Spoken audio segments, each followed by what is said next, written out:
In this video, we're going to give a high-level overview looking at the primary dimensions of this technology that we call the blockchain.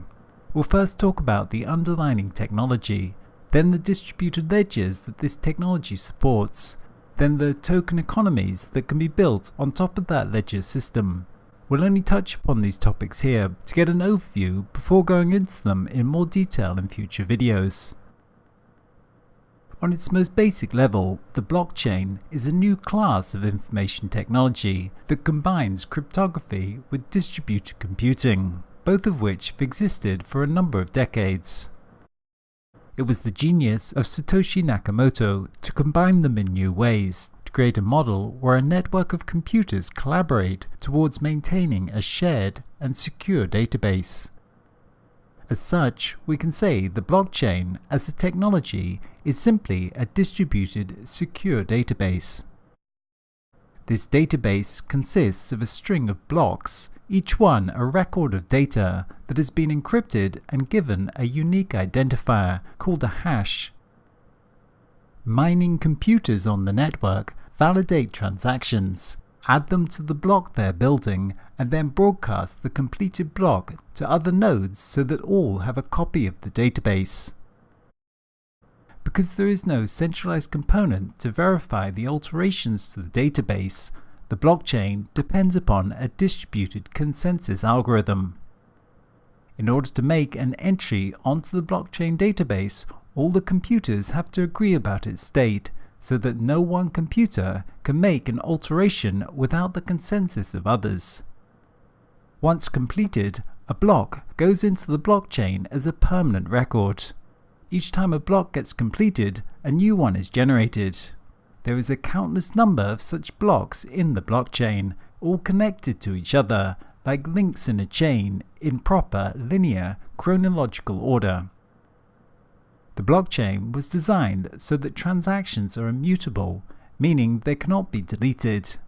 Each block contains a hash value that is dependent upon the hash of the previous block, so they're all linked together, meaning if one is changed, then all the other blocks linked to it going forwards will be altered. This works to make the data entered tamper-proof. What we've described here is the workings of the first generation of blockchains, which function largely simply as databases.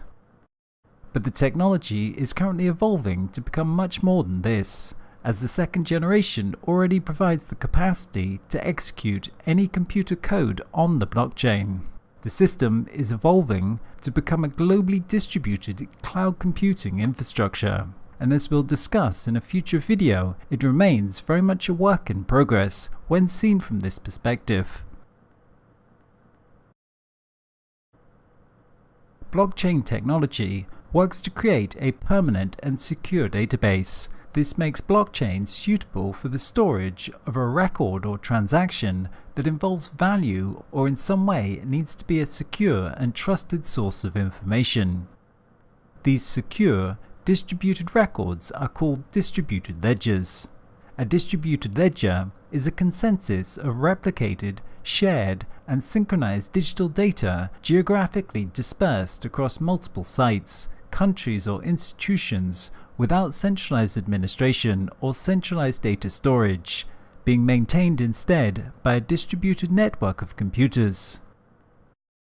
Such ledgers can be used for any form of asset registry, such as inventory or monetary transactions. This might include the recording of hard assets such as physical property, cars, homes, etc., or intangible assets such as currencies, patents, votes, identity, healthcare data, or any other form of valuable information.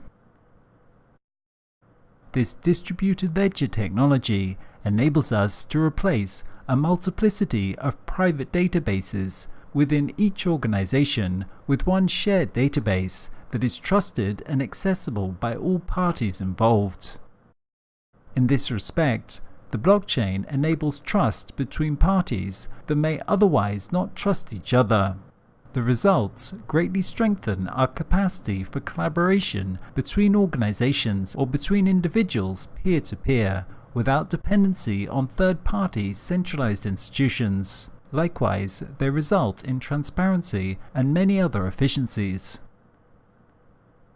This is of major significance, as we currently have many centralized organizations that may be internally optimized, but the inter-organizational space in between them is really inefficient, with huge amounts of border friction, redundancy, arbitrage, and resources wasted on competition.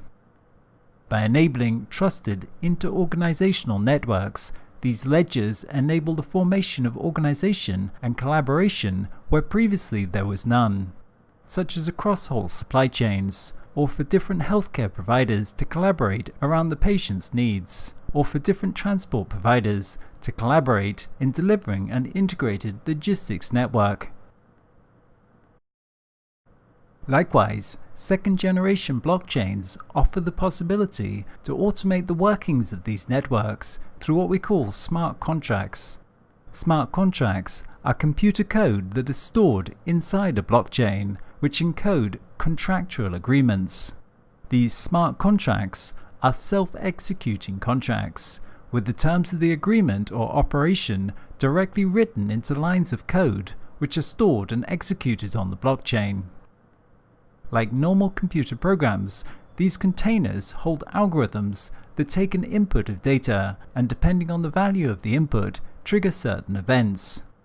For example, this might be a financial contract that takes as the input the amount of money in a person's account. If it is above a certain level, then it increases the interest rate that they earn on their deposit. Such smart contracts can be used for automating many basic operations on the network, once again working to remove the need for intermediary third-party institutions, as smart contracts can be trusted, are tamper-proof, and execute automatically. Much of the current discussion surrounding blockchain remains at the level of the technology and the possibilities of distributed ledgers, as a shared, trusted database enabling the collaboration between organizations, with the resulting disintermediation of centralized institutions and market exchanges. However, its implications go far beyond this, as the blockchain concept is more than just a database or ledger. It is a new organizing paradigm for the discovery, validation, and transfer of all discrete units of value, and the development of distributed organizations via token market systems. A token is a quantified unit of value that is recorded on the blockchain. This value may be of any kind. It may be likes on social media, it might be a currency, it might be the integrity of an ecosystem, or it might be an electrical unit.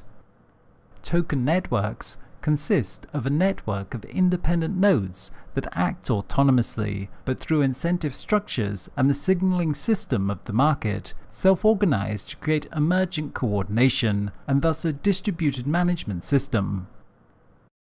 For example, we might create a clean air token, where anyone who provides a service that contributes to the maintenance and provision of clean air can earn tokens, for example by planting a tree, while those who pollute, by say operating a combustion engine, have to pay in air tokens. Thus, instead of having a centralized authority and a Clean Air Act, we have a token market that works to create signals that align people's incentives with maintaining and growing the underlying resource. Likewise, this same model could be applied to the management of technology infrastructure. As an example, we could think of traffic control. We currently have traffic control systems in cities whose operations are monitored by centralized control centers. But in a world of autonomous vehicles on the blockchain, cars could signal to each other, peer-to-peer, bidding tokens to see which gets priority. In such a way, the system has dynamically allocated resources and self-organized via distributed token networks. In short, blockchain is not just an information technology, but also an institutional technology, in that it enables us to design incentive structures in the form of token economies, and in such a way convert centralized organizations into distributed markets via token economics. This is where things start to get quite complex, as we move into the realm of designing economies and incentive systems for coordinating human activity in a decentralized fashion, something that could potentially enable the coordination of human activity at a much larger scale than has been possible before. The great design innovation of the blockchain is really its capacity to coordinate a network of autonomous nodes towards maintaining a shared infrastructure, and this is done not just through innovations in information technology, but also through the design of incentive systems, which has traditionally been the domain of economics. Through adding a layer of trust and value exchange to the internet, the blockchain merges our newly developed information networks with the institutional structures that sit on top of them. In so doing, it greatly strengthens the capacity of those networks as a new mode for organizing society and economy. By merging economics and technology, it enables us to redesign institutional structures and ultimately reconceptualize how we organize virtually every aspect of society, economy, and even technology infrastructure, based on networks of autonomous nodes that are incentivized to collaborate. Of course, it does not do this alone. Such claims can only be realized in combination with other technologies and broader processes of change. As such, the blockchain has to be understood in the context of a broader set of technological transformations taking place with the current evolution of the internet. Most notably, much of what the blockchain promises will only be possible given parallel developments in the Internet of Things, datafication and advanced analytics, all of which are combining to form the next generation of internet, of which the blockchain will be a critical infrastructure.